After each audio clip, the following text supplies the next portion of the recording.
Hi ladies and gentlemen, Spinny here, and that's what's up. It would be easy for me to pretend that I'm just overwhelmed with joy that I have a YouTube silver play button with Color Shed Productions written on it, but the reality is that I've had plenty of time to reflect. So to all of you watching, thank you all so much for watching. Thank you. 100,000 subscribers, guys. Let that sink in. Again, every time I hit a milestone like this, I immediately think of the first year of my channel when I only had a couple dozen subscribers, when I reviewed whatever I could get my hands on. You know, what hasn't been talked about on YouTube at that point. It took 2 years to hit 1,000 subscribers, and of course the year 2020 when things were crazy, but for all the wrong reasons. But I continued to persevere, and you all kept watching, and here we are now. So enough with the mumbling, let's just get on with the questions provided by supporters on Patreon. Remember, if you support, that's one of the main tiers. You get to ask me a question whenever I reach a big milestone like this. The first one is from Ruffian Shark. Would you ever consider doing Twitch or YouTube streams?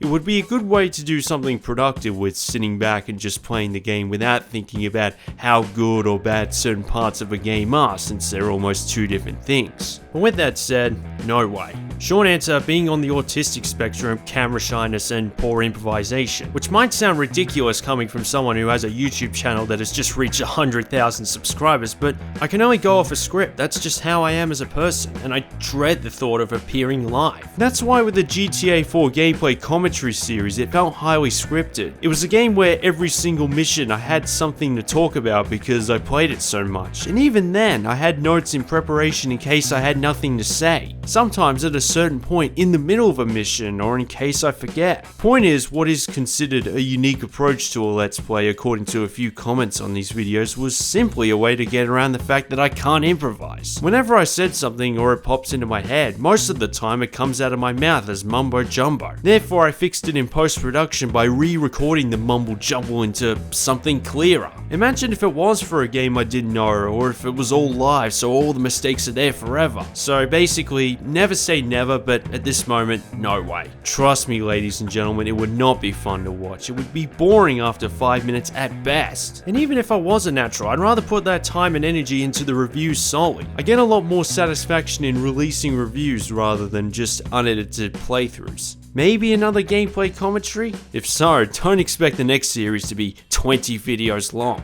Since you are not a coffee or tea guy, do you drink any Coke or Pepsi? Okay, I get the feeling the real question is, how do you operate without any caffeine? The answer is, ever since you asked this question, I've cut soft drinks out of my diet completely. Initially it was rarely, like only when the outside temperature is above 35 degrees Celsius and the drink in question is icy cold. But like I said the last time you asked me about the coffee tea question, I had braces as a teenager, which meant I wasn't allowed to have any sugar whatsoever apart from certain fruits. And after they were taken out, I felt highly compelled to take good care of my teeth because I had a habit of brushing them so much. As well as the rest of my body, too much sugar is no good. The next question is from, I kid you not, subscribe for free Nandos. That's the name of the person or profile asking this question, who isn't even supporting on Patreon anymore, but I think this is a fun question to ask. This isn't necessarily related to gaming, but I wanted to know, what's been the most special moment of Formula 1 that you have experienced as a fan? I'll limit this to when I was at an F1 Grand Prix in person. It's crazy, despite living in Victoria where the Australian Grand Prix is held, I've only ever been twice over the last decade. And yet each time had a moment I'll never forget, and fortunately I have enough photos and videos to share it with you all. One in 2014, seeing Daniel Ricciardo's first race with Red Bull Racing. He placed second, his first ever podium, and if you don't count Mark Webber in 2002, the first time an Aussie was officially on the podium at an Aussie Grand Prix. There was only one person in front of me. That's how close I got to the podium at that moment, and it was insane. I remember the crowd screaming the Australian national anthem over the German one, since Nico Rosberg was the winner that day. It was also Kevin Magnussen's only podium for his career, on his debut, which was also pretty cool. But overall, it was one of those moments to save you forever. Until Ricciardo got disqualified the next day, and yeah, I'm still pretty salty about it. And two, I went in 2016 when my dad lucked his way in a raffle to win grandstand tickets, the one here where you had the best views of corners 3 and 4, the spot where Fernando Alonso had that insane crash with Esteban Gutierrez. Yep, I saw that crash in person on one of the best seats in the house. Okay, not exactly special, but it was certainly unforgettable. Fortunately, both drivers got out. Alonso was waving to everybody in the crowd. It was a relief. It took me half an hour just to come to terms with what I just saw. I mean, look at the aftermath. I do feel kind of spoiled. Like every time I go to an F1 Grand Prix in Melbourne, I somehow manage to witness a moment in the race or post-race that would go down as a historic moment for the GP in general. And if it did return to Australia this year, I wouldn't be surprised if it happened again. Sticking with the subject of Formula 1, the next one is from Keza BFZ, at least I think that's how it's pronounced. Did you ever play the F1 GP games on PC from Jeff Crammon and Microprose? Sadly, none of them made it to the consoles. Well, that's probably why I never played them. Like today, I was never a full PC gamer, and I don't recall having any racing games on the PC in the 90s to early 2000s, unless you count Lego Island. Anyway, the earliest F1 game I remember playing was Ayrton Senna's Super Monaco GP on the Sega Mega Drive, one of the many games my late grandma had that I played a fair bit of as a kid. And speaking of Sega, I also played a few rounds of F1 Exhaust Note on the arcade at a caravan park in New South Wales around the mid-2000s. I think I also stole the Sega sticker from behind the seat and stuck it on the back of my blue push bike helmet. It looked badass. Another one was F1 World Grand Prix on my cousin's Nintendo 64. That was really cool seeing F1 gameplay in the third dimension, obviously driving the most laps on the Albert Park circuit. I never had an F1 game for the PlayStation 1 back in the day, but when I got a PlayStation 2, Formula 1 06 was one of the earliest titles I got for the console. I remember winning the Drivers' Championship with Scuderia Toro Rosso in my rookie campaign, then moving to McLaren Mercedes the next season. The difficulty must have been set to easy. I also remember thinking, why would they bother releasing a game about the 2006 season when it's the next season with the same cars, drivers, and tracks? I'm referring, of course, to the Championship Edition on the PlayStation 3, which I only got last year, and I'm seriously looking to review this one specifically because it's a really good F1 game. I also recently got F1 Career Challenge on the PS2 because I always liked the idea of a career mode which went through multiple individual seasons with all its changes as opposed to the same drivers, teams, and tracks for 10 seasons. It's not the best version, I'd recommend the PC, but it's still a cool concept that should be revisited, like having all the seasons of 2010 up to 2020 in one game. Not just circuit and driver changes, but commentary and background music. One can dream, I guess. This brings us to Codemasters, F1 2010 on the PlayStation 3. I remember begging my parents to get me this as a birthday present because I really wanted an F1 game on that console. Though the frame rate could have been better, it didn't disappoint. With the exception of F1 2009 on the Wii, it was the first F1 title in years. It's a shame that 2007 and 08 seasons didn't get a video game tie-in, since those were incredibly entertaining seasons to watch as a kid. These are currently all the F1 games in my collection, and I haven't got a new one since 2010, which might surprise a lot of you. I mean, every year I've considered getting a new one for the PS4 or PS5 when I get that console, but I've always been hesitant on buying new games this year because I've got so many I want to catch up on. I don't think I'd have enough time to play F1 2020 or 21. And this leads me to the next question from Subtitles. Any modern games you're looking forward to this year? None. And there's a couple of reasons for it. I never buy games at full retail price these days. At the time of this video, I've only done it 3 times in the span of 8 years, and it's also because I don't own any of the 9th generation systems, the Xbox Series X or PlayStation 5. They're borderline impossible to get your hands on at the moment, and I already have a big enough backlog to catch up on. It's gotten to a point where I've got everything I've always wanted all these years and don't see any reason to keep going. Not to mention, I'm working on reviews and another job, which I'll briefly bring up at the conclusion of this video. I guess Mass Effect Legendary Edition, which even then it technically doesn't count because it's just the Mass Effect trilogy with all the DLC for PlayStation 4 and Xbox One. And finally, well, if I do end up getting a PS5, maybe Ratchet & Clank Rift Apart because I love that franchise. And I also had Gran Turismo 7 written down in the script before Polyphony Digital announced it was going to be delayed until next year, which doesn't surprise me at all. In short, I have no real interest in the next generation at the moment, and currently playing catch up with the rest of my collection. And finally, I have a combination of multiple questions relating to workload and dealing with mental burnout, where they can best be answered with one complex but understandable one. So enjoy this gameplay of Gran Turismo 3 and listen to this long answer.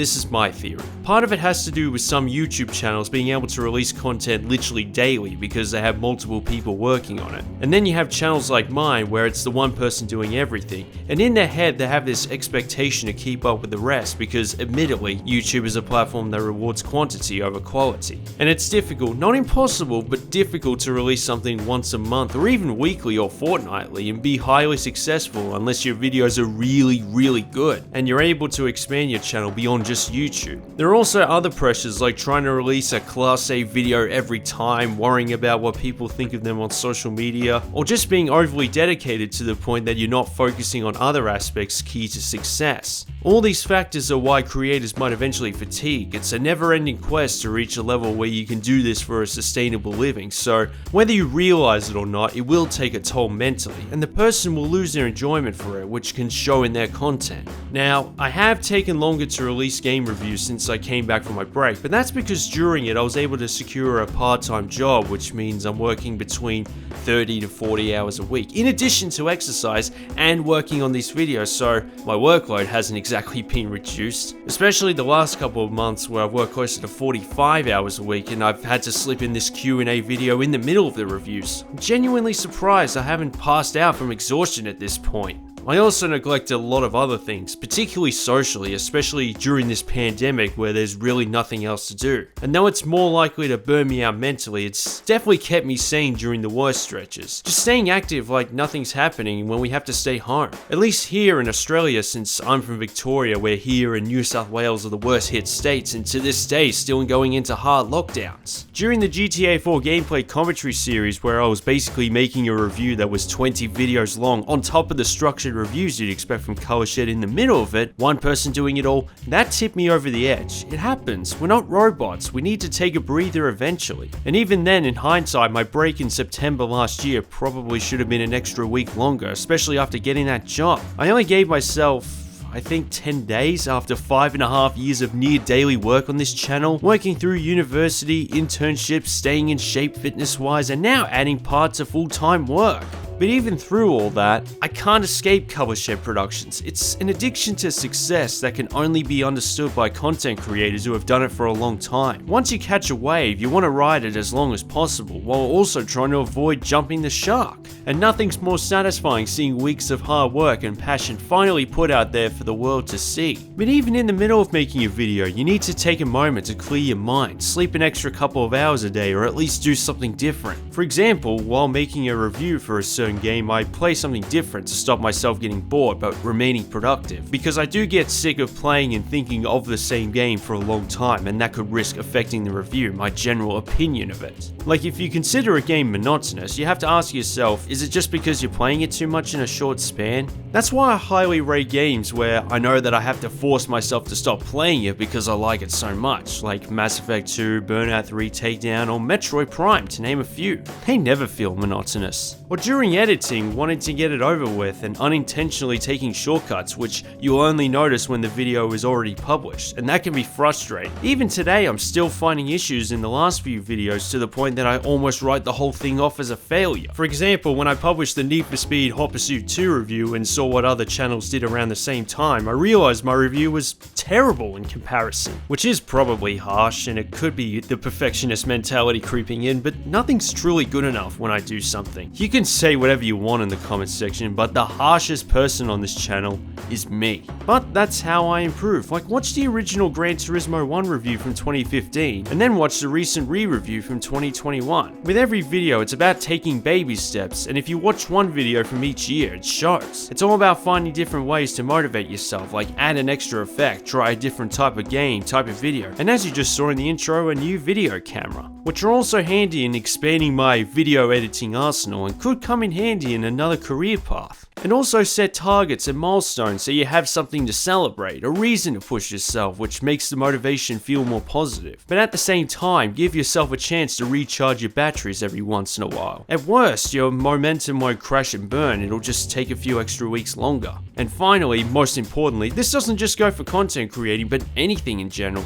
make sure you're enjoying it. You could probably lose interest later down the line, just find something else. Life is too short to waste time on something you don't enjoy. Take it from me, I love video games, I love talking about them, and I look at Colorshed Productions as a way to let it all out in the most detail possible with a worldwide audience listening in on the conversation. I was also in a serious depression just before I created it, and it definitely got me out of it. It's given me a sense of purpose, it's kept me sane during this pandemic, and to see it reach 100,000 subscribers is something I would genuinely cherish for the rest of my life. And I thank every single one of you for that, for watching these videos, hitting the subscribe button. This one is for all of you. It felt like as much effort to answer these questions as making a game review, especially the part about workload and burnout, but I feel like I owe you guys clear answers for giving me this incredible milestone. For now, I've decided to take another break, just a week, recharge my batteries, catch up on a few games in my backlog, and if Victoria's lockdown restrictions are lifted enough to do so, celebrate this achievement. Then after that, my plan at the moment is to re-review Gran Turismo 2, which I've already made a bit of a head start on, Halo Combat Evolved, then Driver 3, which is the next latest Patreon suggestion, again another reward if you support on Patreon, Burnout Paradise, Need for Speed Nitro, God of War, the 2005 original.